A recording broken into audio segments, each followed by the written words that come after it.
सुरा गुरु साक्षात् परब्रह्म तस्मै श्री गुरुवे नमः। श्री गुरु चरण सरोज रज निज मन मुकुर सुधार बरनो रघुवर विमल जसु जो दायक प्रचार बुद्धिहीन तंजान के सुमरु पवन कुमार बलबुद्ध विद्या देव मोय हरव कलेश विकार सियावर रामचंद्र शंकर हरिओम जय जय सीताराम। या वापी स्मरनु भावम त्यजत्यन्ते कलेवरम तातमेवेति कौन्तेय सदा तदुभाव भावितम। अपने इस शरीर को त्यागते समय मनुष्य जिस भाव का स्मरण करता है वो है अगले जन्म में उस भाव को निश्चित रूप से प्राप्त होता है। जीवन में वह या तो भौतिक या आध्यात्मिक शक्ति के विषय में सोचने के आदि हैं।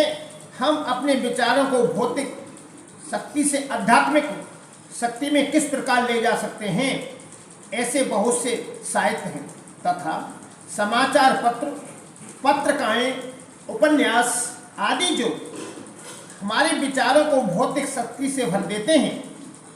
इस समय हमें ऐसे साहित्य में लगे अपने चिंतन को वैदिक साहित्य की ओर मोड़ना है।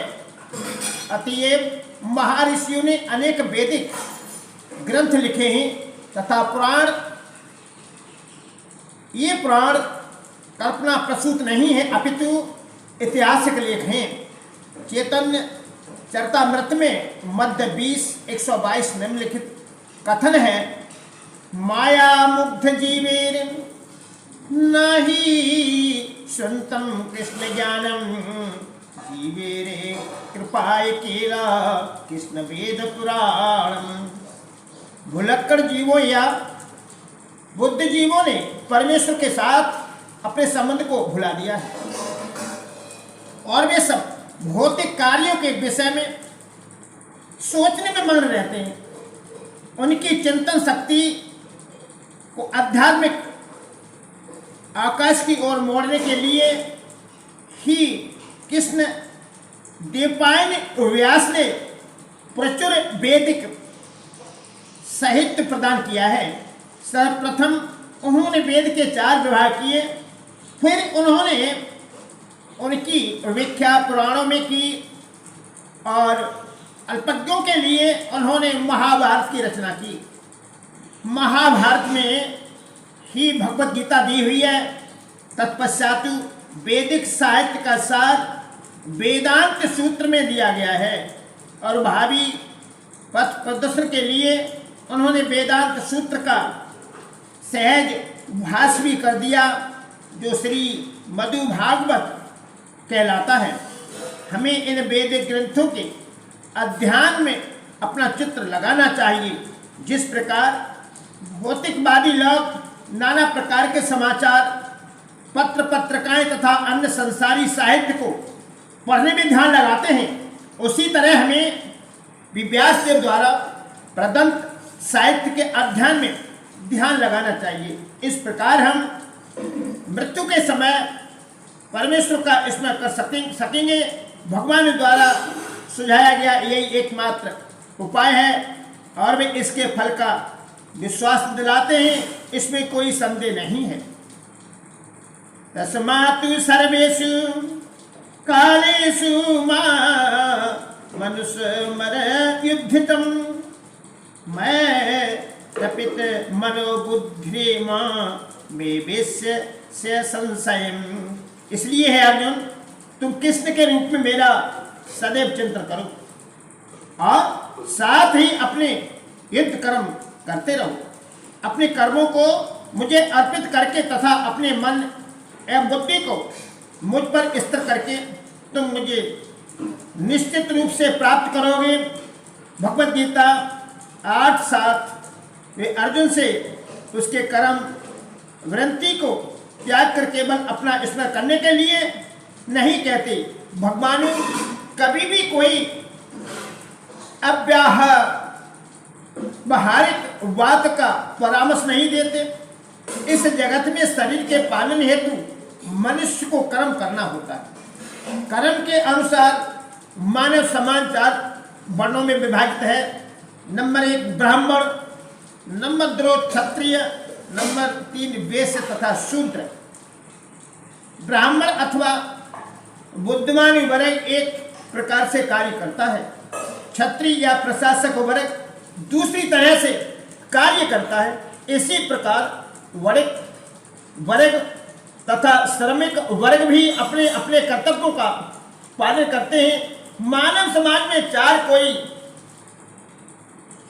समाज में चाहे कोई श्रमिक हो, वणिक हो, प्रशंसक हो या कि किसान हो, या फिर चाहे वह सर्वोच्च वर्ण का तथा साहित्यिक हो, वैज्ञानिक हो या धर्मशास्त्रज्ञ हो, उसे अपने जीवन यापन के लिए कार्य करना होता है। अतएव भगवान अर्जुन से कहते हैं कि उसे अपनी वृत्ति का त्याग नहीं करना है, अब तू वृत्ति में लगे रहकर श्री कृष्ण का स्मरण करना चाहिए। मामनु समर्यादि वह जीवन संघर्ष करते हुए कृष्ण का स्मरण करने का अभ्यास नहीं करता तो वह मृत्यु के समय श्री कृष्ण का स्मरण नहीं कर सकेगा। भगवान चैतन्य भी यही उपदेश देते हैं। उनका कथन है कीर्तनियम सदा हरि।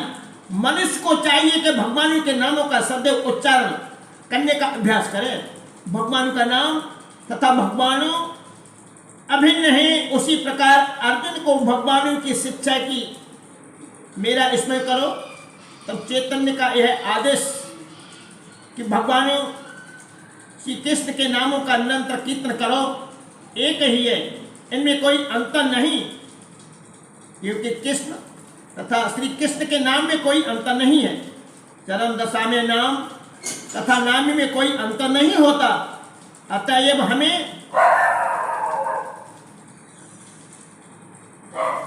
24 घंटा भगवान के नामों का कीर्तन करके उनके स्मरण का अभ्यास करना होता है और अपने जीवन को इस प्रकार ढालना होता है कि हम उन्हें सदा स्मरण करते रहें।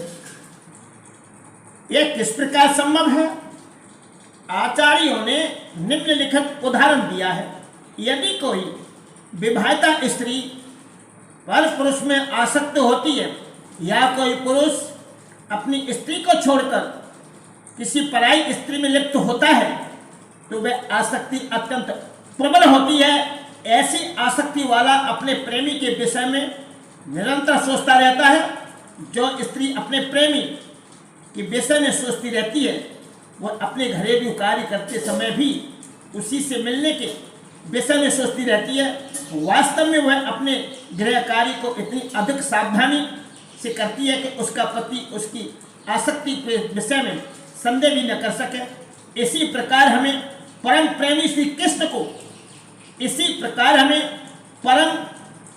कृष्ण को सदैव स्मरण करना चाहिए और साथ ही अपने कर्तव्यों का सुचारू रूप से करते रहना चाहिए। इसके लिए प्रेम की प्रगाढ़ भावना चाहिए। यदि हमें परमेश्वर के लिए प्रगाढ़ प्रेम हो तो हम अपना कार्य करते हुए उनका स्मरण भी कर सकते हैं, लेकिन हमें प्रेम भाव उत्पन्न करना होगा।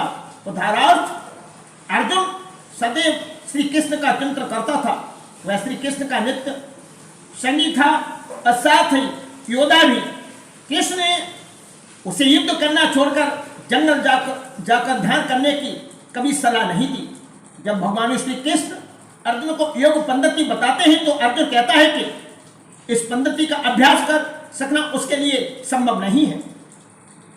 यो ये योगस्त्यवा प्रोक्तम सामेन मधुसूदनम एतस्यान पश्यात्मी चंचल त्वातु स्थिति स्थिराम।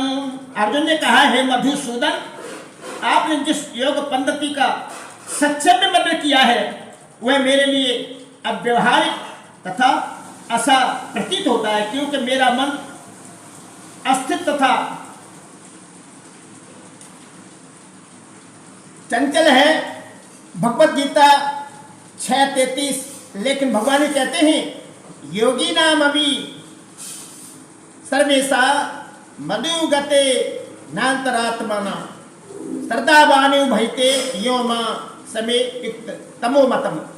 संपूर्ण योगियों में जो श्रद्धावानी योगी भक्ति योग के द्वारा मेरी आज्ञा का पालन करता है, अपने अंतर में मेरे बारे में सोचता है और मेरी दिव्य प्रेम भक्ति में सेवा करता है, वह योग में मुझसे परम घनिष्ठतापूर्वक युक्त होता है और सब में श्रेष्ठ है। यही मेरा मत है। भगवद गीता 6:47 अतएव जो सदैव परमेश्वर का चिंतन करता है वह एक ही समय में सबसे बड़ा योगी, सर्वोच्च ज्ञानी तथा महानतम भक्त है। अर्जुन से भगवान आगे भी कहते हैं कि क्षत्रिय होने के कारण वह युद्ध का त्याग नहीं कर सकता, किंतु यदि वह कृष्ण का स्मरण करते हुए युद्ध करता है तो वह मृत्यु के समय श्री कृष्ण का स्मरण कर सकेगा, परंतु इसके लिए मनुष्य को भगवान की दिव्य प्रेम भक्तिमय सेवा में पूर्णतया समर्पित होना होगा। वास्तव में हम अपने जीवन से नहीं अपितु अपने मन तथा बुद्धि से कर्म करते हैं। अतएव यदि मन तथा बुद्धि सदैव परमेश्वर के विचार में मग्न रहे तो स्वाभाविक है कि इंद्रियों की उनकी सेवा में लगी रहेंगी। इंद्रियों के कार्य कम से कम बाहर से तो वे ही रहते हैं, लेकिन चेतना बदल जाती है। भगवद गीता हमें सिखाती है कि किस प्रकार मन तथा बुद्धि को भगवान के विचार में लीन रखा जाए। ऐसी तल्लीनता से मनुष्य भगवत धाम को जाता है। यदि मन श्री कृष्ण सेवा में लग जाता है तो सारी इंद्रियां स्वतंत्र उनकी सेवा में लग जाती हैं। यह कला है और यही भगवद गीता का रहस्य भी है कि श्री कृष्ण के विचार में पूरी तरह मग्न रहा जाए। आधुनिक मनुष्य ने चंद्रमा तक पहुंचने के लिए कठोर संघर्ष किया है, लेकिन उसने अपने आध्यात्मिक उत्थान के लिए कठिन प्रयास नहीं किया। यदि मनुष्य को 50 वर्ष आगे जीना है तो उसे चाहिए कि इस थोड़े समय को भगवान का स्मरण करने का अभ्यास में लगाए। यह अभ्यास भक्ति योग है। श्री मधु भागवत 7:5-23 श्रवणम कीर्तनम विष्णु